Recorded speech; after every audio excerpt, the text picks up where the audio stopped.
বিশ্বনবী বললেন, আয়েশা ঝগড়া করে আর কতক্ষণ থাকবো, আসো মিটমাট করি। আয়েশা রাদিয়াল্লাহু বললেন, ঠিক আছে মিটমাট করবো।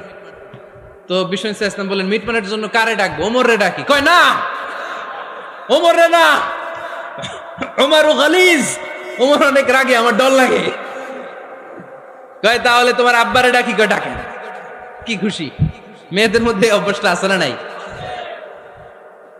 তাহলে তোমার আব্বারে ডাকি, ডাকেন। ডেকে নিয়ে আসা হলো। আবু বকর রাদিয়াল্লাহু তাআলা আনহু দাঁড়ালেন, আম্মা জান আয়েশা দাঁড়ালেন, বিশ্বনবীও দাঁড়ালেন। বিশ্বনবী বললেন, আয়েশা তোমার আব্বা আসছে, এবার ঘটনা খুলে বলার পালা, তুমি বলবা নাকি আমি বলবো? আম্মা জান আয়েশা বললেন, আপনি বলেন, তবে ওয়ালা তাকুল ইল্লা হাক্কান, যেটা ঘটছে ওইটাই বললেন, মিথ্যা কথা কইেন না। আবু বকর রাদিয়াল্লাহু তাআলা আনহু রেগে মেগে আগুন। কি, এই কথা তুমি কেমন করে বলো? বিশ্বনবী কি মিথ্যা কথা কখনো বলবে? রেগে মেগে দিলেন মেয়ের গালে এক চড়। বানিয়ে বলতেছি না, মুসনাদ আহমদ ইবনে হাম্বলের হাদিস। বাবার হাতের থাপ্পড় খেয়ে আম্মা জান আয়েশা উল্টে পড়লেন। সাইয়েদনা আবু বকর রাগে গড়গড় করছেন, আবার মারার জন্য তেড়ে গেলেন।